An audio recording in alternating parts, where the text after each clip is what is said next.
Number ایک، دیندار بنیے۔ کیسے دیندار؟ صرف رسمی اور اسمی دیندار نہیں، بلکہ ایسے دیندار بنیے کہ ہمیں ہماری دینداری کو دیکھ کر دنیا پکار اٹھے کہ جب 1450 سال کے بعد ان مسلمانوں کی دینداری کا عالم یہ ہے، تو وہ لوگ جن کو رسول اللہ نے صفہ کے چبوترے پہ بٹھا کر جن کی تربیت کی تھی، ان لوگوں کی دینداری کا عالم کیا ہوگا؟ اندازہ فرمائیں۔ آج مسلمانوں کے اندر وہ دینداری نہیں ہے، بلکہ لوگ ہمیں دیکھ کر ہمارے مذہب سے بدظن ہوتے ہیں، ہمارے مسلک سے بدظن ہوتے ہیں۔ مسلمانوں کا، بہت سارے مسلمانوں کا حال یہ ہے، قرضہ لے لیا مگر قرضہ لینے کے بعد ادا نہیں کرتے، لوگوں کا قرضہ کھا جاتے ہیں، بیوپاریوں کا مال لے کر کے ہڑپ کر جاتے ہیں۔ آپ کو پتا ہے، اللہ اکبر، آج پوری دنیا کے اندر سب سے زیادہ اصلاح معاشرہ کے جلسے ہم سنی مسلمان کر رہے ہیں، اور کیا مسلمانوں کی اصلاح ہو جائے، مسلمانوں کی اصلاح ہو جائے۔ ایک جملہ کہہ کر آگے بڑھتا ہوں، ہم اپنے لقمے کی اصلاح کر لیں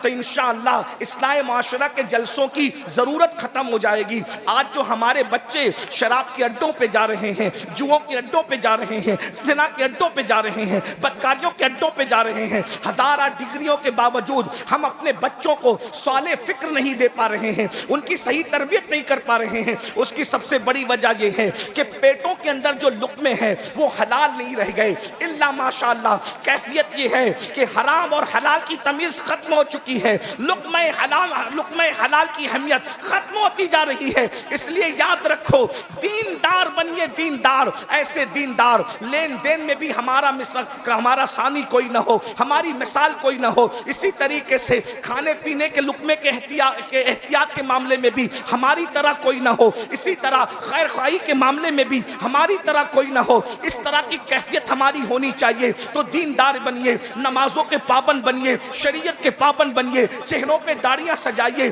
میلاد مصطفیٰ کے موقع پر ہم پرچم تو لگاتے ہیں، ہم گلیاں تو سجاتے ہیں، بالکل پرچم بھی لگائیے، گلیاں بھی سجائیے، لیکن چہرے کو مصطفیٰ جان رحمت کی سنت سے بھی سجا لیجئے، تاکہ یادگار رہے کہ میلاد مصطفیٰ کا جب 1500 سالہ جشن آیا تھا تو کسی نے پرچم لگایا تھا، کسی نے گلی سجائی تھی، لیکن میں نے سنت مصطفیٰ سے اپنے چہرے کو سجا لیا تھا۔ تو جب 1500 سالہ میلاد مصطفیٰ کے جشن کا تذکرہ ہوگا، یہ یادیں تازہ رہے گی۔ اس لیے میری گزارش ہے کہ گلیاں سجانے کے ساتھ اپنے وجود کو سنت مصطفیٰ سے بھی سجا لیجئے۔ دیندار اس طرح سے بنیے، لین دین کا معاملہ ہو، پڑوسیوں کا معاملہ ہو، بیوی کا معاملہ ہو، ماں باپ کا معاملہ ہو، علماء کا معاملہ ہو، مشائخ کا معاملہ ہو، ہر معاملے میں دین کو مد نظر رکھیے، شریعت کو فالو کیجئے، دین کو فالو کیجئے، اور یہ ذہن بنا لیجئے کہ ہمارے لیے نجات کا ذریعہ یہی ہے کہ ہم اپنے دین پر چلیں۔ مصطفیٰ جان رحمت نے جو راستہ بتایا ہے اس راستے پر چلیں۔ قرآن کہتا ہے، قل ان کنتم تحبون اللہ فاتبعونی یحببکم اللہ ویغفر لکم ذنوبکم واللہ غفور الرحیم۔ اے محبوبہ، فرما دیجئے کہ اگر تم اللہ کو محبوب رکھتے ہو تو مصطفیٰ جان رحمت کا اتباع کرو، ان کی پیروی کرو، ان کے پیچھے پیچھے چلو۔ جو مصطفیٰ جان رحمت کی پیروی کرے گا اللہ اس کو اپنا محبوب بنا لے گا۔ اللہ جس کو محبوب بنا لے گا اس کی مغفرت فرما دے گا، اس کی بخشش فرما دے گا، اور اللہ بخشنے والا مہربان ہے۔ تو پہلی چیز دیندار بنیے۔ دوسری چیز، تعلیمی ادارے قائم کرنے کی کوشش کیجئے، اس لیے کہ 1500 سالہ جشن کے موقع پر ہم بہت کچھ کریں گے، کر رہے ہیں، انشاءاللہ کرتے رہیں گے، لیکن تعلیمی اداروں پر محنت کیجئے، اچھے تعلیمی ادارے قائم کیجئے تاکہ ہم رہیں نہ رہیں 1500 سالہ میلاد مصطفیٰ کی یادگار ان اداروں کی شکلوں میں قائم رہے۔ ہم اور جگہ پر اپنی دولت کو خرچ کرنے کی بجائے دانشگاہوں پر، تعلیم گاہوں پر، اداروں پر دولت کو خرچ کرنے کی کوشش کریں، مال کو خرچ کرنے کی کوشش کریں۔ آج مسلمانوں کا مال پتہ نہیں کہاں کہاں خرچ ہو رہا ہے۔ بڑی معذرت کے ساتھ میں یہ بات کہوں، ہمیں بہت خوشی ہوئی ہے، بڑی مسرت ہوئی ہے کہ درگاہ اعلیٰ حضرت کے سجادہ نشین اور یہاں کے شہزادوں نے اعلان کیا کہ جو لوگ ڈی جے بجاتے ہوئے چادر لائیں گے ان کی چادر درگاہ اعلیٰ حضرت پر چڑھائی نہیں جائے گی، ورنہ پچھلے سال ہم نے دیکھا کہ اللہ اکبر اتنی لمبی لمبی چادریں۔ آپ سے پوچھتا ہوں، اس مجدد کے دل پہ کیا گزرتی ہوگی جس نے یہ محنت کی تھی، یہ کہا تھا کہ درگاہ پر اگر ایک چادر ہے تو دوسری چادر نہ ڈالی جائے. اللہ اکبر. ایسی محنت کرنے والا مجدد جس نے قوم کو یہ شعور دیا ہو, یہ فکر دی ہو کہ درگاہیں چادر کی محتاج نہیں ہیں, بلکہ تمہارے محلے کی بیوائیں چادروں کی محتاج ہیں, تمہارے محلے کی غریب بیٹیاں چادروں کی محتاج ہیں. درگاہوں پر چادر ڈالنے سے جو اجر ملے گا اس سے زیادہ اجر محلے کی اور رشتہ داروں کی بیواؤں کے سروں پر تمہیں چادر ڈالنے سے ملے گا. یہاں تو ایک چادر نشانی کے لیے کافی ہے, علامت کے لیے کافی ہے. جس مجدد نے بدعات اور خرافات کا جو ہے وہ بائیکاٹ کیا ہو, اگر انہی کے آستانے پر ہم بدعات اور خرافات کریں گے تو بتاؤ امام اہل سنت کے دل پہ کیا گزرے گی؟ بتاؤ سنیو, امام کے دل کو خوش کرنے آئے ہو یا امام کا دل دکھانے آئے ہو؟ اس لیے ان سے امام اہل سنت کو بدعات و خرافات سے اتنا پاک کر دو تاکہ دنیا کہنے پہ مجبور ہو جائے اگر شرعی عرس دیکھنا ہے تو بریلی کا عرس دیکھ لیا جائے, وہاں شریعت کے مطابق. نعرہ تکبیر, نعرہ رسالت, نعرہ رسالت, مسلک اعلی حضرت, مسلک اعلی حضرت, عرس رضوی, عرس رضوی, نعرہ تکبیر. ہم چادر ڈالنے کے مخالف, چادر ڈالیے, شریعت مطہرہ نے جتنی اجازت دی اس کے مطابق ڈالیے, لیکن یہ بات کہتا ہوں 51,000 کی چادر چڑھانے کی بجائے 1,000 کی چادر چڑھائیے. 50,000 روپیے تعلیم کے نام پہ اعلیٰ حضرت کے نام پہ خرچ کر دیجئے, مفتی اعظم کے نام پہ خرچ کر دیجئے, غوث اعظم کے نام پہ خرچ کر دیجئے, غریب نواز کے نام پہ خرچ کر دیجئے. اس لیے کہ اعلیٰ حضرت علم دوست شخصیت تھے, انہوں نے علمی کارنامے انجام دیے ہیں. بلکہ میں تو یہ بھی کہتا ہوں ہمارے محررہ مطہرہ کے جو ہے وہ سرکار نور حضور مفتی اعظم کے پیر و مرشد کے صاحب سجادہ رفیق ملت حضرت علامہ سید نجیب حیدر میاں صاحب قبلہ اکثر عرسوں میں اعلان کرتے ہیں کہ جو ہے وہ عرس کے اندر آپ کچھ اور خریدنے کی بجائے کتابیں خرید کر لے جائیے اور اپنے محلے کے اماموں کو تحفے میں دیجئے, اپنے علماء کو تحفے میں دیجئے, اپنے مشائخ کو تحفے میں دیجئے. ارے آپ نہیں پڑھ سکتے, علماء کتابیں پڑھیں گے تو جب تک ان کا علم لوگوں کی رہنمائی کرتا رہے گا اس کا اجر ثواب آپ کو ملتا رہے گا, آپ کے مرحومین کو ملتا رہے گا. خدا کے لیے ترجیحات کی طرف توجہ دیجئے. میری گزارش ہے کہ تعلیم پر محنت کیجئے اور یہ کوشش کیجئے تعلیم گاہیں بھی بنائیے, تعلیم گاہیں بنانے کے ساتھ ساتھ جو ہے اپنے بچوں کو بھی پڑھائیے. محررہ شریف کا یہ پیغام آپ نے بارہا سنا ہوگا, آدھی روٹی کھائیں گے بچوں کو پڑھائیں گے, اپنے کسی بچے کو ان پڑھ مت رہنے دیجئے. کم سے کم ہمارا ہر بچہ گریجویٹ ہو, اللہ اکبر, اس کے لیے 8 گھنٹے کی بجائے 12 گھنٹے محنت کرنا پڑے تو محنت کیجئے. 10 سال اگر ہم نے تعلیم پر محنت کر لی تو یاد رکھیے امام احمد رضا نے ہمیں پیغام دیا ہے کہ لوگوں پر بوجھ مت بنیے بلکہ لوگوں کی ضرورت بنیے. اس لیے کہ جو قومیں بوجھ بنتی ہے ان کو ختم کر دیا جاتا ہے اور جو قومیں ضرورت بنا کرتی ہے لوگ ان کی عزت کرنے پر مجبور ہو جاتے ہیں. امام احمد رضا اپنی قوم پر بوجھ نہیں تھے بلکہ قوم کی ضرورت بن گئے تھے. اس لیے دوست بھی تعریف کرتے نظر آتے ہیں اور دشمن بھی تعریف کرتے نظر آتے ہیں. عشق محبت, عشق محبت, عشق محبت, عشق محبت, مسلک اعلی حضرت, مسلک اعلی حضرت.